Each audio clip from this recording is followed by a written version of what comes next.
Welcome to Savvy Business, Life Unscripted, with your host, Christina Rivera, where our guests share their wisdom and valuable business tips, empowering our audience to expand their personal potential. Hi, Tim Redmond. Welcome to Savvy Broadcasting, Life Unscripted. We're so grateful to have you here today. You're going to be talking with our wonderful Savvy audience on successful entrepreneurs. What do they do that struggling entrepreneurs ignore or don't do? You've been an entrepreneur for many years and grown a very successful business. You're the founder and CEO of Redmond Growth Consulting. But before we go to share all of those wonderful details, share a little bit about your backstory. What brought you to where you are today? Well, I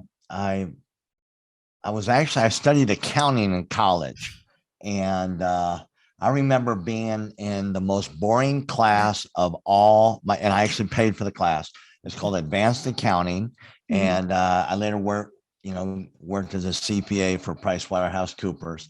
But I remember being so bored, and I was writing down that if I didn't go to law school, this is some business ideas of businesses I wanted to start. So, I did my stint with public accounting, PricewaterhouseCoopers. And then I started with a software company, and really the founding of it, the starting of it, me being a CPA and the founder being a CPA, we really grew the business from two of us to over 400 employees. And we had enough momentum that we ended up selling the business to Intuit on their professional CPA side of their business, their write-up and their tax stuff. And so Intuit bought us. I came on board with them for a little bit to help transition. We had about 22,000 clients or so. And so I helped transition them over. And then I traveled as under a nonprofit, a ministry, faith-based ministry, but I spoke to all kinds of government groups and pastor conferences, business conferences, on the lessons I learned on how to grow a business and how to create a leadership culture in an organization, all the things that we were successful at doing. And I remember I got into coaching because I had a number of people who would ask me after I spoke at the conference. They go, "Hey, are you a coach? Do you offer coaching services?" I go, "What's your question?" I'd dive in, and sometimes I spend an hour with them and not realizing that was a legitimate business that some people were making a lot of money on. And so I go, I like doing this. And so I just turned my whole focus from traveling around and speaking and training to coaching, a more intense, bringing people up. And, I've worked with well over 1,500 business owners here in the last 10 years and just getting huge results, just loving the results I've been getting with working with our clients. It's just, what's interesting there, Tim, that you're hitting on something that comes up often with a lot of our savvy guests, in that a lot of times for years they're doing what they're meant to do here, but they don't even realize. So true. True. People call upon them, "Hey, can I get your help on this?" Or, someone else said to me, they kept asking her for this sort of thing. And she's like, "Well, I could just make a business." It's amazing how that happened for you.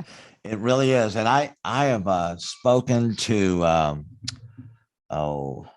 groups of up to 20,000 people in a faith-based environment. And I felt the smile of the Almighty as much on me talking to a plumber one-on-one that's having a rough time making payroll.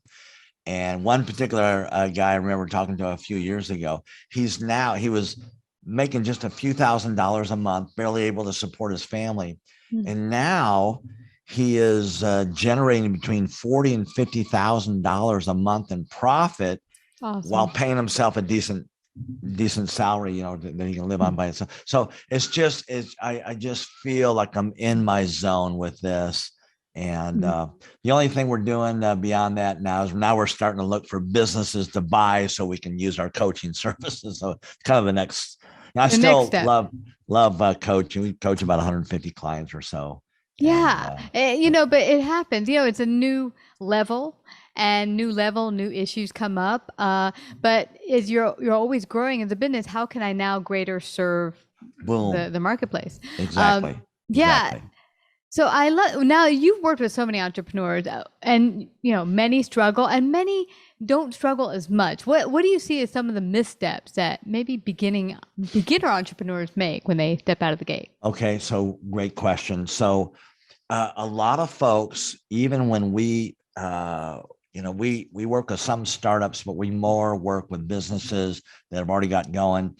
They may be at a few $100,000 or $500,000 or $1 million, and then they want a 10x. So even with those companies, I would say one of the most common problems that we run into, Christina, is they haven't really defined their purple cow. They haven't defined what makes them different. Seth Godin wrote this book called The Purple Cow 20 years ago. And I still quote him. It's like if you passed a farm with a black and brown and white cows and there was a bright, shiny purple cow in the middle of it, you'd still be talking about it 20 years later. So, how do you get the purple cow going? How do you make that stand out? How do you do that? And for instance, I had one, we work with a lot of contractors. So I got to these stories on, I guess, plumbers tonight, but there's this one plumber that he pulled up. We just started working with him, and he had on his logo right below his logo, he had, "We wear belts." I'm like, what's that all about? I said, well, plumbers are known to, when they show up on the job, to show their butt cracks, So I hope that's okay for the show. No. But anyway, I said, well, that's the purple cow, is we're going to have a no butt crack guarantee. And we made that kind of a purple cow. People are laughing.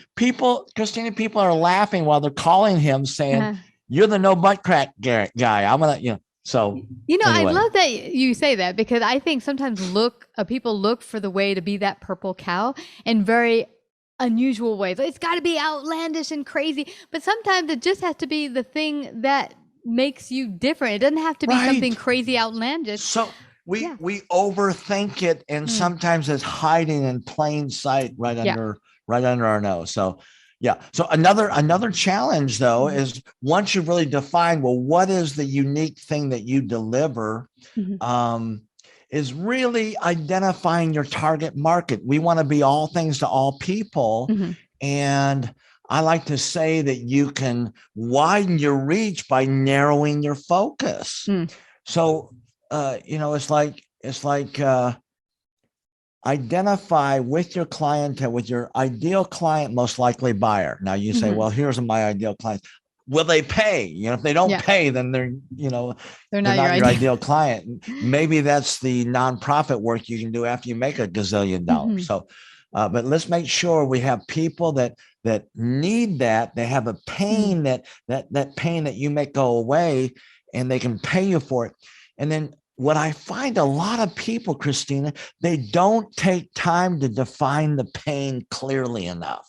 All right. So let's go deeper. I was just talking to, I don't really coach coaches, as part of my coaching. I like brick and mortar, like, contractors, home builders, specialty docs, manufacturers. We work with all kinds of businesses, but I was just talking to a coach a couple of days ago that listened to a podcast like this. And, hey, you need to help me, And so she took me up on the offer that, if you're kind enough, I'll offer the same thing at the end of your show here. But she said, hey, here's what I've got going. I want to, and I'm just struggling at this level. And I said, well, here's one of the biggest problems here is you're a generalist. And the solution you provide is too general. What pain is that answering? What specific issue do you have that when people will talk about their pain, by the way. And so when you identify their pain, they want to talk about, yes, that's my pain. Says, well, I can make that pain go away. You make a big promise and you provide proof to that promise, which is testimonies from other people you've done it with. And then boom, that's your whole sales process. Identify the pain, make a big promise, provide proof that you're good at that promise. Boom, you're done. Well, you said something very important there. You said identify the pain, and you said people talk about their pain. But in order for people to talk about their pain, you have to stop talking and let them talk, or ask relevant questions that pull out what it is. Yes. That's exactly, it's, I've heard a guy wrote in a book years ago. He said a proper sales conversation is 70% listening and 30% speaking. So how much are we speaking in our sales process versus how much are we empathetically and consultatively listening to what they're saying? Yeah, you're so right there. And I think people just feel such a desire. Oh, I want to help you. Let me tell you all the benefits. Yeah, But you're not listening to me. What are my needs? And it just turns people right off because they're like, but no. Who gives a rat's behind about that benefit? Because that doesn't solve my pain. Here's my pain. Mm-hmm. And if you can make that go away, I'll give you some time of the day to pay attention to you. And so, I find that a lot of folks don't take time to really identify the pain that they solve. Well, I help a business grow. Okay.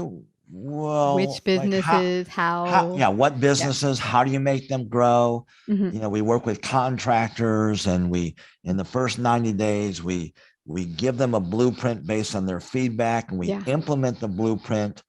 And in that time, they're going to double their sales. They're going to double their profits, very, very possibly. Yeah. Very usually, they're going to have a hiring system in place to take care of this massive labor shortage that's all over.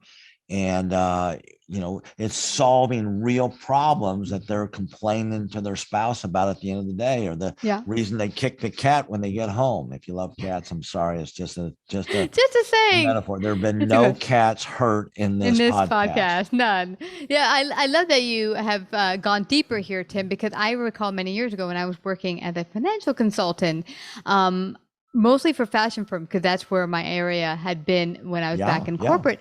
But what's interesting is what I got from a lot of people that had their pain point was there were small businesses that had no real process. Because these are people making dresses or whatever. They don't have any clue about what a accounting process will look like. Right. How does that congru with the rest of the company, the sales, the production? So I said, I can help you do that. Here's what we do and here's how we do it. And in 90 days, we'll cut your AR in half. And we did. And boom. So, boom. I like so it. There's the promise here. Yeah. But when you give them something concrete like that, now you got to deliver. That's the other thing we have to talk about. You have to deliver. Because whatever promises you're going to make, you better sure as heck be able to deliver on it. Yeah. Very good. Yeah, that's exactly right. Yeah. So those are some, I could go on, Christina, for hours. Actually, if I could easily switch into being the interviewer, and you could talk for hours on mistakes you've seen small business owners make. But we don't want anyone to leave because, you are a CEO of Redmond Growth Consulting, and I'm sure there's a lot of businesses, brick and mortar and otherwise, that could use your help. How could they find out more about you guys? Well, they can email me directly. They can look up for us online.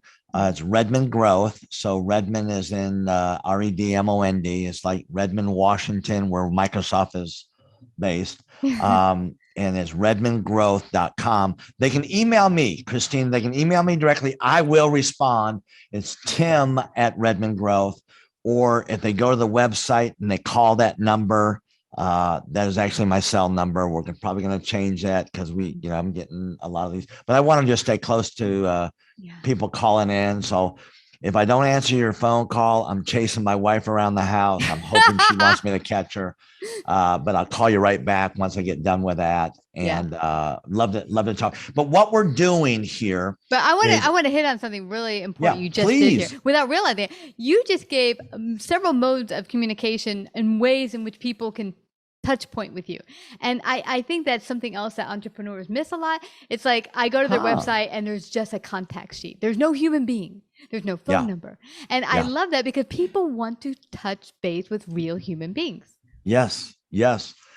And these beautiful human beings watching that right now, that we're referring to you as being the beautiful one among us watching Christina and I. Yeah. So what we do, Christina, if you'll allow me, anybody that leaves you a 5-star review or they share how much they love you and your podcast, then what we do is we have a growth plan, and we normally charge $2,500 for it. And there's a reason why. At the end of it, we give you enough concrete stuff that you'll generate no less than $100,000 of additional profits in the next 12 months. How? Well, we identify your strengths and weaknesses. We look at your 3-year goals. We look at the capacity of your business versus where you're at now with it. And then based on all that, we give you 8 to 10 concrete action items you can do yourself. We're a do-it-for-you coaching company, so we'll give you the blueprint, and then we'll do 98% of the work to implement it. And what we do is we provide this whole growth plan. It's very insightful, and if they'll share their love about you, we waive that $2,500 fee. I'd love to be able to, and they can ask me directly. I may have my staff do it. I may do the growth plan myself with it. Here, if they don't mind getting stuck with me, but we'd love to be able to help businesses, love to help them grow in real practical ways. So if we have anybody shows up, boom, we'll say, yeah, thank you.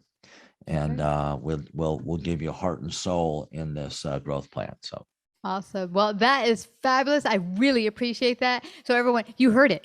Go to those wonderful sites that Tim gave you to go out there, either call him, email, go to the website, or also please like this podcast, and he'll help you out. Boom. So I just have to thank you again, Tim Redmond, for coming to Savvy Broadcasting and sharing your great wisdom today. Thank you. Thank you, Christina. Like, subscribe, and share this episode. To listen to more savvy episodes and savvy biz tips, go to www.lifeunscriptedradio.com. To find out about our paid sponsorship opportunities or how to become a guest, email Christina at lifeunscriptedradio.com.